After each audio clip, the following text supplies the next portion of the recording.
Assalomu alaykum YouTube kanalimiz a'zolari 2025-yil 22-iyun sanasida sizlarga mana o'tgan yili 26-iyunda qo'yganmiz bu karmen nokimizni.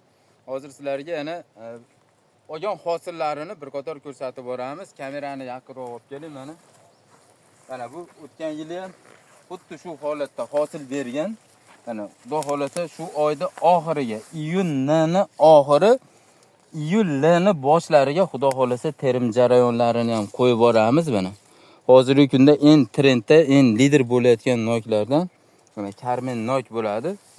Hozirgi kunda mana bu daraxtimiz mana 7 yosh bo'ldi. 7 yoshlik mana karmen nokda olgan hosili.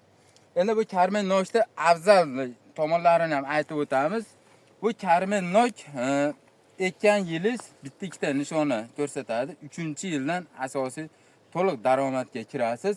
O'sishi sekin o'sadi. Buni taylariga karmabit, afu, slitra, yana boshqa dorilardan solib tarbiyalaysizlar. Faqat kasallik tushirib qo'ymaysizlar. Buni tepasiga shira kasalligiga hozirgi kunda o'rganchikkana avj olgan bo'ladi. Shu dorilardan sevib turasizlar. Lekin bu karmen nokimiz kasallikka ham chidamli bo'ladi, lekin bunga befarq bo'lmasdan dorilash jarayonini ham olib borasizlar. Mana qo'yganlarni mana ko'rsatib boramiz buni. Bu videoni qo'yishdan maqsad ko'chatlardan ko'paytirganmiz. Mana xudo xolasa kuzgi mavsumga noyabr oyidan ko'chatlar ekish boshlanadi. Mana 2024-yili 20-noyabrdan ko'chatlarni ekishni boshlaganmiz. Xudo xolasa bu yil 2025-yilda 20-25-noyabrlardan ko'chatlarni ekishni boshlaymiz xudo xolasa. Bizda barcha turdagi mevali ko'chatlardan bor. Kimga ishonchli ko'chatlar kerak bo'lsa, nomerlarimizni yozib qoldiramiz. Bemalol aloqaga chiqaverasizlar.